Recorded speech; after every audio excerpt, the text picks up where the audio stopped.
जय हिंद बच्चों, मैं हूं काजिम सर। आज हम लोग बात करने वाले हैं 10th क्लास का मैथ एक्सरसाइज 4.2।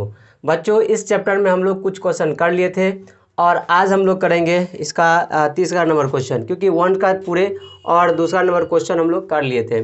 ठीक है, तो तीसरा नंबर क्वेश्चन कहता है बच्चों कि ऐसी दो संख्याएँ ज्ञात कीजिए जिनका योग 27 हो और गुणनफल 182 हो। तो बच्चों, हम लोग क्या करना है इसमें कह रहा है कि ऐसी दो संख्या निकालिए जिसका योग दिया है इसमें बच्चों 27 और गुणनफल दे दिया है 182। तो हम लोग क्या करेंगे इस तरह के क्वेश्चन में, है ना, उसको मान लेंगे। जो चीज़ निकालना रहता है उसको हम लोग मान लेते हैं, है कि नहीं। तो मान लेते हैं, माना कि एक संख्या x है। ठीक है बच्चों, एक संख्या x है तो दूसरी संख्या क्या होगा बच्चों, तो दूसरी संख्या बराबर क्या होगा, चूंकि दोनों का योग 27 है। ठीक है, दोनों का योग 27 है, एक x माने तो दूसरा 27 माइनस x हो जाएगा बच्चों, है कि नहीं। इस चीज़ को समझना है, क्योंकि वैसे हम लोग जानते हैं कि अगर मान लीजिए कि दो आदमी मिल करके अगर 50 रुपया लिया जमा किया है, एक आदमी का अगर 30 रुपया है तो दूसरा कितना होगा, 20 रुपया होगा। कैसे, क्योंकि हम लोग क्या किए, 50 में से 30 घटा लिए। ठीक उसी तरीके से अगर दो संख्या का योग अगर 27 है तो एक अगर x मानते हैं दूसरा उसमें से घटाना पड़ेगा, है ना। जैसे यहाँ पे हमने घटाया, है ना, एक का अगर 30 है तो दूसरा कितना होगा 20, क्योंकि 50 में से फिर 30 घटा लिए, है कि नहीं, तब 20 आ गया। ठीक उसी तरीके से अगर दो संख्या का योग अगर 27 है तो अगर एक संख्या x मानते हैं तो दूसरा 27 में से हम लोग माइनस कर लेंगे। ठीक, तो ये दूसरी संख्या हो गया। अब प्रश्न से क्या कह रहा है बच्चों, प्रश्न से दोनों का गुणनफल, तो दोनों गुणा करते हैं, x इंटू 27 माइनस एक्स कितना दिया बच्चों, दोनों का गुणनफल 182। बस हो गया। अब इसको सॉल्व कर देना है। सॉल्व करने के लिए हम लोग इसको अंदर डालेंगे तो क्या होगा, 27x माइनस एक्स को x से x स्क्वायर हो जाएगा बराबर 182। यहाँ से आगे सॉल्व करेंगे तो पहले एक्स स्क्वायर को लिख लेते हैं, माइनस एक्स स्क्वायर और फिर प्लस 27x, ये इधर लेके आएंगे तो माइनस 182 बराबर 0।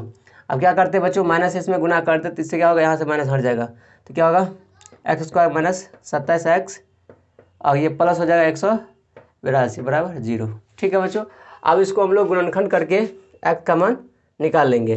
ठीक है, हम लोग जानते हैं गुणनखंड करने के लिए क्या करना होता है, यहाँ पे नहीं कुछ है तो 1 है, एक और 182 को गुना करेंगे, इसका ऐसा गुणनखंड तोड़ेंगे ताकि जोड़ने घटाने पर बीच वाला हो जाए और गुना करने पर फिर वही आ जाए। ये सब हम लोग पीछे भी कर लिए हैं। तो 182 आ रहा है तो 182 का गुणनखंड तोड़ते हैं यहाँ पर हम लोग, है ना, 182 का तो क्या होगा, 2 से 2 में 18, फिर 2 1 2, है ना, 7 से लगेगा, 7 1 7 2 तो 7 या 21, ये हुआ बच्चों। अब इसको हम लोग करते हैं, है ना, 7 दूने 14 और 13, तो 14 13 27 हो रहा है बच्चों, हो रहा है ना, और गुना करने पर 182 भी आएगा। लेकिन यहाँ पे बच्चों ध्यान देना है कि 14 और 13 लेंगे तो यहाँ पे माइनस है तो दोनों माइनस ही लेंगे, तो माइनस दोनों लेंगे तो क्या हो जाएगा बच्चों, -14 -13 -27, और गुना करेंगे तो माइनस माइनस प्लस 14 गुने 13 हो जाएगा 182 भी, बिल्कुल, है कि ना बच्चों। तो हम लोग इसको इस तरह से ले लेंगे, यहाँ पर -14x करके ले लेंगे, यहाँ पे हो गया x square minus 14x minus 13x, है कि नहीं, अब प्लस 182 बराबर 0। ठीक है, क्योंकि -14x और -13x -27x भी हो जाएगा और इस दोनों को गुना करने पर जो है हमको इस दोनों को गुना करने के जो आया था उसके बराबर भी हो जाएगा। बस बच्चों यहाँ पे यही ध्यान में रखना रहता है ना, दोनों कंडीशन फुलफिल किया तो मेरा आंसर सही हो जाएगा। अब बच्चों कॉमन करना है यहाँ पर, तो x कॉमन हो जाएगा, x निकल गया तो एक x बच गया, माइनस इसमें से x निकल गया तो 14 बच गया। फिर यहाँ से माइनस क्या 13 कॉमन कर लेंगे, दोनों में 13 कॉमन हो जाएगा क्योंकि तो 13 से इसमें भाग लगेगा, और यहाँ पे क्या एक x बचेगा, यहाँ पे माइनस हो जाएगा, प्लस माइनस माइनस, फिर 182 में 13 से भाग देंगे तो फिर कितना मतलब लगेगा बच्चों, 14 मतलब लग जाएगा बराबर 0। फिर यहाँ से क्या करेंगे, आगे सॉल्व करते हैं, यहाँ x -13 हम लोग जानते हैं कि इसको लेते हैं, इन दोनों में से कोई एक लेते हैं क्योंकि ये कॉमन हो जाएगा, सेम चीज़ है ना तो कॉमन हो जाता है। यहाँ से x -14 बराबर 0। अब ये सब भी हम लोग जानते हैं कि अगर यहाँ पर ये दोनों टर्म अगर प्रोडक्ट में है 0 है तो प्रत्येक पद क्या होता है बच्चों, 0 होता है। यहाँ से x -13 भी क्या हो जाएगा बच्चों, 0 हो जाएगा, यहाँ से x -14 भी क्या हो जाएगा, 0 हो जाएगा। तो यहाँ से क्या आ गया बच्चों, x का मान एक्स का मान ये उधर जाएगा तो 13 हो जाएगा, यहाँ से एक्स बराबर ये उधर जाएगा तो 14 हो जाएगा, है कि नहीं। तो एक्स का 2 मान आ गया बच्चों। तो एक्स का 2 मान आने का मतलब क्या, ठीक है, एक्स का 2 मान आने का मतलब क्या, इसका मतलब बताते हैं। पहले इसको हम लोग क्या करते हैं, मिटा देते हैं। ठीक है, तो ये एक्स का मान 2 है, इसका मतलब बच्चों एक संख्या कितना आया एक्स, तो एक्स निकल गया। तो यहाँ पे लिख सकते हैं अतः, है ना, देखिए एक्स 2 आया ना, तो लिख सकते हैं ऐसे, यदि एक संख्या बराबर अगर 13 लेते हैं, है ना, तो दूसरी संख्या क्या होगा बच्चों, 27 माइनस 13 बराबर कितना, 14। ठीक, अगर यदि एक संख्या लेते हैं 14, ठीक है बच्चों, तो दूसरी संख्या क्या हो जाएगा, दूसरी संख्या क्या होगा बच्चों, है ना, 27 माइनस 14, क्योंकि एक्स 27 माइनस एक्स है दूसरी संख्या, तो 27 माइनस 14 तो 13। तो इस तरह से हम लोग कर सकते हैं, है ना। ध्यान में रख सकते हैं कि अगर एक संख्या हम 13 मानते हैं दूसरा 14 होगा, या अगर फिर पहला ही अगर 14 मानते हैं दूसरा 13 हो जाएगा। ठीक है बच्चों, आप लोग अगला क्वेश्चन करने के लिए चौथा नंबर, ठीक है, चौथा नंबर, ठीक है बच्चों। चौथा नंबर क्वेश्चन क्या कर रहा है, 2 क्रमागत धनात्मक पूर्णांक ज्ञात कीजिए जिनके वर्गों का योग 365 है। बच्चों यहाँ पे चौथा नंबर क्वेश्चन क्या कर रहा है कि 2 धनात्मक पूर्णांक निकालने के लिए, वो भी क्रमागत, जिसका वर्गों का योग 365 है। तो क्या करेंगे बच्चों, हम लोग इसमें मान लेंगे, है ना, एक धनात्मक पूर्णांक x मान लेंगे, या दूसरा क्या हो जाएगा बच्चों x + 1। क्यों, क्योंकि क्रमागत का बात करते हैं तो वो हमेशा क्या होता है, एक अधिक होता है कि नहीं। इसीलिए यहाँ पर क्या करेंगे, मान लेंगे, माना कि एक क्रमागत धनात्मक पूर्णांक x है ना, मान लेंगे, माना कि एक धनात्मक पूर्णांक क्या है बच्चों, x, ठीक है। तो दूसरा क्या हो जाएगा बच्चों, तो दूसरा पूर्णांक बराबर हो जाएगा x + 1 होगा। क्यों होगा बच्चों, वो इसीलिए क्योंकि लगातार धनात्मक पूर्णांक है, तो एक x होगा तो एक x + 1 होगा। जानते हैं कि जैसे 3 के बाद 4 आता है, 4 के बाद 5 होता है, तो एक हमेशा अधिक है ना। तो इसीलिए हम लोग क्या करेंगे, है ना, एक को x तो दूसरा x + 1। अब प्रश्न से क्या कह रहा है बच्चों, ठीक है, प्रश्न से दोनों का वर्गों का योग, तो एगो का x², एक पहला का वर्ग करेंगे, फिर प्लस दूसरा का भी वर्ग करेंगे। वर्गों का योग मतलब जोड़, बराबर कितना है, 365, तो 365। ठीक है बच्चों, अब इसको हम लोग क्या करते हैं, सॉल्व कर देते हैं। अब यहाँ से ये x² हो गया, फिर प्लस इसको a + b का होल स्क्वायर तोड़ेंगे, तो a² + b² तो 1 का स्क्वायर 1 + 2ab, तो 2 गुने x गुने b की जगह 1 बराबर 365 है। अब इसको आगे हम अगर सॉल्व करते हैं बच्चों, तो क्या होगा, ये x² तो क्या हो जाएगा बच्चों, 2x² है कि नहीं, यहाँ से प्लस 2x, ठीक। ये 1 है, ये इधर आएगा तो -365 है, +1 तो -364 बराबर 0। तो ये मेरा समीकरण बन गया। अब बच्चों इसको सॉल्व करना, तो कैसे सॉल्व करेंगे, तो इसको फैक्टर तोड़ेंगे, मतलब गुणनखंड करके हम लोग सॉल्व करेंगे। हम लोग जानते हैं गुणनखंड करने के लिए, है ना, a और c को गुना करते हैं और उसको ऐसे तोड़ते हैं ताकि जोड़ने घटाने पर बीच वाला आ जाए। तो जैसे हम लोग यहाँ पर कर लेते हैं, तो यहाँ से 364 का तोड़ लेते हैं, गुने 2 भी कर लेते हैं, है ना, 300 यहाँ पर कर लेते हैं, 364 को अगर हम फैक्टर तोड़ेंगे, गुणनखंड तोड़ेंगे, तो क्या होगा बच्चों, 2 से लगाएगा, 2 × 1 2 बच गया 1, 2 × 8 16, 2 × 4, फिर 2 से 2 × 9 18, 2 × 1 2, फिर 7 से लग जाएगा बच्चों, 7 × 7 2, 7 × 21, ये हो गया। तो इसका गुणनखंड जो है ना, 1 2 ये भी है, 2 गुने इतना होगा, तो इसीलिए हम लोग यहाँ पे इसका गुणनखंड लिख लेते हैं, 2 गुने 2 गुने 2। देखिए ये 2 है पहले से, और ये पूरा गुणनखंड है, 2 गुने 2 गुने 7 गुने 13। ठीक है। अब बच्चों इसको हम लोग क्या करना है, ऐसा मैंने मतलब ऐसे करके दो संख्या निकालना है गुना करके, ताकि जोड़ने घटाने पर बीच वाला आ जाए। ठीक है, तो करते हैं। 2 दूनी 4, 7 चौके 28, 13 दूनी 26, ये लेते हो जाता है। 2 दूनी 4, 7 चौके 28 और 13 दूनी 26, तो 28 26। अगर 28 26 लेते तो होता है क्या, है ना, 28 में से 26 गया 2, है कि नहीं, और इन दोनों गुना करेंगे, एक प्लस में एक माइनस में ले लेते हैं, है ना। देख लीजिए, प्लस माइनस माइनस भी हो जाएगा, और 28 को 26 से गुना करेंगे तो ये भी आ जाएगा, और 28 में से 26 गया तो 2 भी आ जा रहा है, मतलब ये कंडीशन दोनों को फुलफिल कर रहा है, तो हमको यही लेना है। तो क्या हो जाएगा बच्चों यहाँ से आगे, है ना, 2x स्क्वायर और यहाँ से प्लस 28x, यहाँ से माइनस 26x माइनस 364 बराबर 0। ठीक है, अब इसको सॉल्व करते हैं।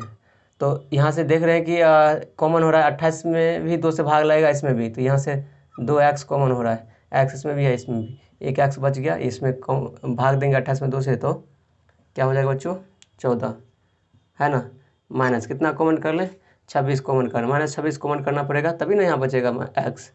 ठीक है, माइनस माइनस प्लस हो जाएगा, इसमें माइनस 26 से भाग देंगे तो ये हो जाएगा प्लस 14 बराबर 0। अब हम लोग जानते हैं कि ये दोनों सेम है तो कॉमन कर सकते हैं, इसको ले लेंगे, 2x माइनस 26, और इन दोनों में से कोई एक ले लेंगे बराबर 0। यहाँ से क्या होगा बच्चों, दोनों पद 0 हो जाएगा, 2x माइनस 26 बराबर 0 होगा। यहाँ से जो है x प्लस 14 बराबर भी 0 हो जाएगा। ठीक है, ठीक है। अब इसको हम सॉल्व करते हैं आगे, तो यहाँ अगर 2x बराबर 26, ये उधर तो माइनस प्लस, यहाँ से x निकालेंगे, 26 बट्टे ये बट्टा में 2, तो हो जाएगा 13। अब यहाँ पे देखे रहे तो x बराबर क्या आ रहा है, माइनस 14। ये धनात्मक पूर्णांक तो है नहीं, ये संभव तो है नहीं, है कि नहीं, ये संभव है नहीं, लेकिन ये 13 संभव है। ये x का मान 13 हो गया, तो हम लोग कह सकते हैं कि एक पूर्णांक कितना हो गया, यहाँ पे लिख देंगे, अतः, है ना, यहाँ पे लिख देंगे, अतः एक पूर्णांक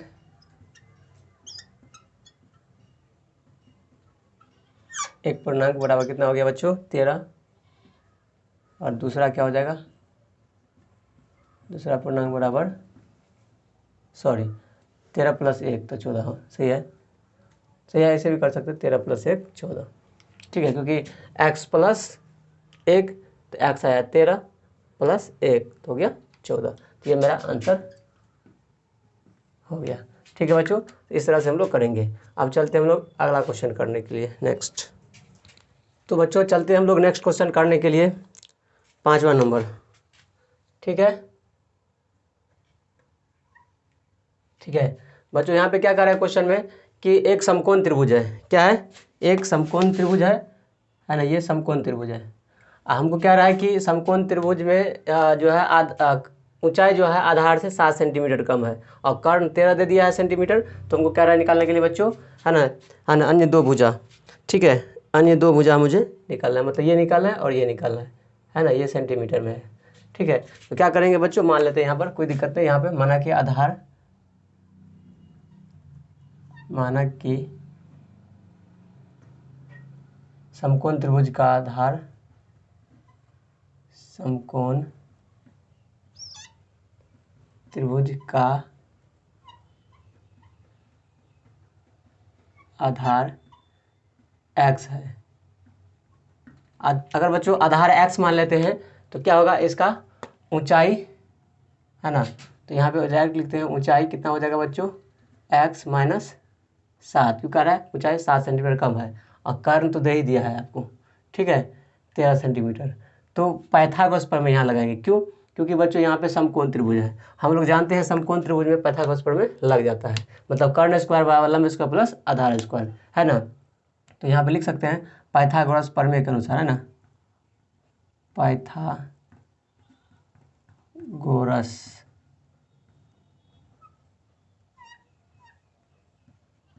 प्रमेय के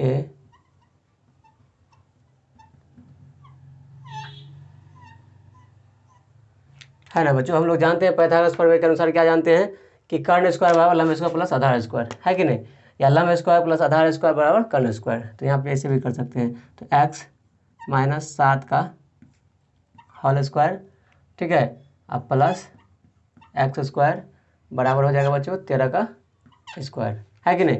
कर लंब स्क्वायर प्लस आधार स्क्वायर बराबर कर्ण स्क्वायर, ठीक है। हो जाएगा a माइनस बी का होल स्क्वायर, तो ए स्क्वायर प्लस बी स्क्वायर, तो 7 का स्क्वायर 49, ठीक है, माइनस 2 भी, तो -2 गुने ए की जगह x और गुने बी की जगह 7, ठीक है बच्चों।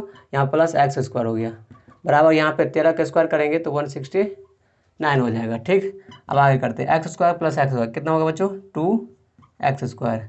यहाँ से क्या हो जाएगा बच्चों माइनस, है ना, 7 दूनी 14x हो जाएगा। अब ये 49 है, ये 169 इधर आएगा तो क्या होगा बच्चों 169 माइनस में हो जाएगा, ये प्लस में रहेगा तो घटेगा, तो कितना बचेगा, तो माइनस हो जाएगा यहाँ पे बच्चों, है ना, 120, ठीक है। 9 में से 9 गया 0, 6 में से 4 गया 2 और यहाँ 1 को बराबर 0, ठीक है। अब यहाँ से देख रहे हैं 2 से भाग लग रहा है सब में, तो भाग लगा देते हैं, तो हो जाएगा एक्स स्क्वायर माइनस 7x और माइनस 60 बराबर 0, है कि नहीं। अब इसको गुणनखंड तोड़ करके हम लोग क्या करेंगे,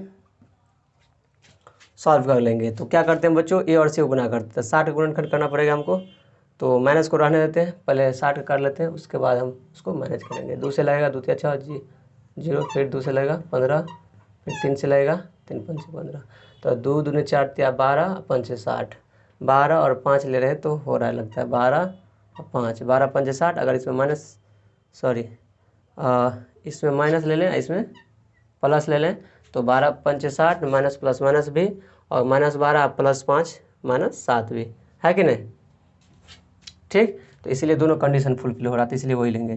तो एक्स स्क्वायर यहाँ पे क्या होगा बच्चों माइनस 12x और प्लस 5x और माइनस 60 बराबर 0। देख रहे हैं -12x और प्लस 5x करेंगे तो -7x हो जाएगा, और इस दोनों को गुना करेंगे तो इन दोनों को गुना करने के बाद जो आया है, यहाँ नहीं कुछ है तो होना है, हो जाएगा, ठीक है। अब इसको x कॉमन कर सकते हैं, दोनों में x है तो x निकल गया, तो एक x बच गया, यहाँ पे 12 बच जाएगा, यहाँ से 5 कॉमन हो जाएगा तो बच्चों, तो x यहाँ पे माइनस, यहाँ पे 12 हो जाएगा बराबर 0।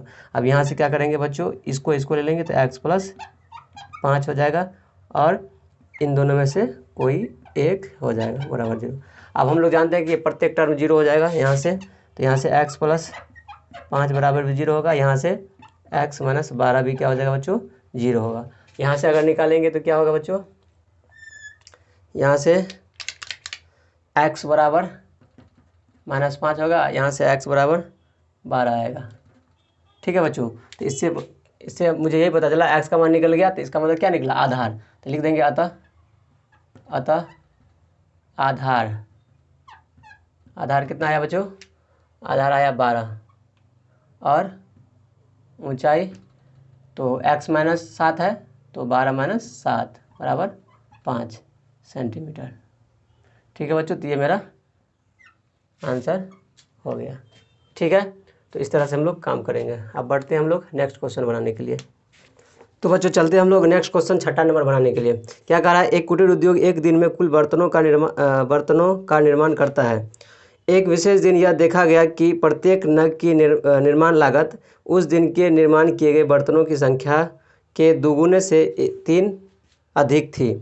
यदि उस दिन की कुल निर्माण लागत 90 रुपया थी तो निर्मित बर्तनों की संख्या और प्रत्येक नग की लागत ज्ञात कीजिए।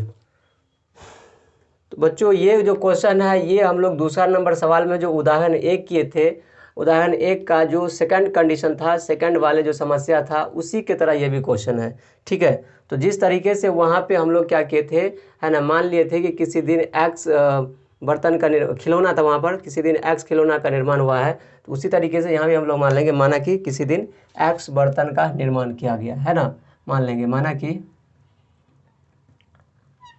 कि किसी दिन एक्स बर्तन निर्माण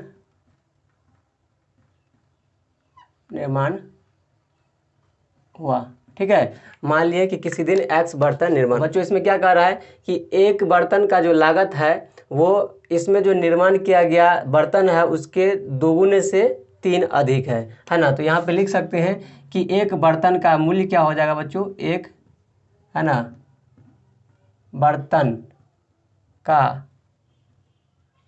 मूल्य कितना हो जाएगा बच्चों, क्या कह रहा है उस दिन जो निर्माण हुआ है उसके दोगुने से, तो x निर्माण हुआ है तो उसका दोगुना, तो 2x कह रहा है 3 अधिक तो +3, तो ये हो गया एक बर्तन का मूल्य, क्योंकि सवाल में ही कह रहा था कि दोगुने से 3 अधिक होगा, उस दिन जो बर्तन निर्माण हुआ है उसके दोगुने से 3 अधिक है, तो हम लोग क्या किए दोगुना से 3 अधिक कर दिए, तो एक बर्तन का हो गया। अब प्रश्न से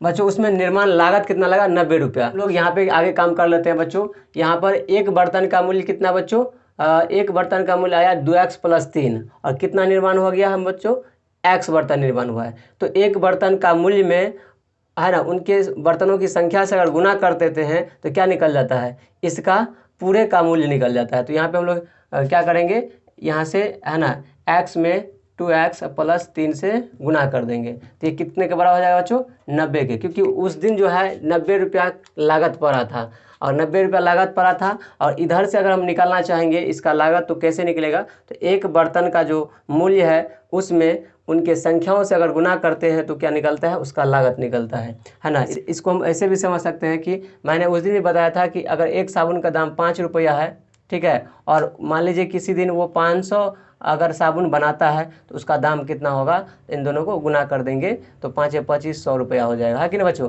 तो ठीक उसी तरीके से यहाँ भी हम लोग किए हैं, ठीक है। अब इसको हम लोग सॉल्व कर देते हैं, तो क्या होगा 2x² अंदर डालेंगे तो +3x बराबर 90 है। अब इसको सॉल्व करने के लिए इसको इधर ले आते हैं, तो 2x² + 3x - 90 बराबर 0। अब इसको सॉल्व करने के लिए क्या करना बच्चों, गुणनखंड करना है, तो गुणनखंड करेंगे यहाँ पर, तो गुणनखंड कर लेते हैं। यहाँ से क्या होगा, 2 तो ये है गुने ये 90 है ना, 15 छक्के 90, तो इसको कैसे लिख सकते हैं है ना, 3 5 15 या 45 दूनी 90, ऐसे भी लिख सकते हैं, ठीक है। ऐसे गुणनखंड तोड़ लेते हैं ताकि जोड़ने घटाने में बीच वाला आ जाए, तो 2 या 6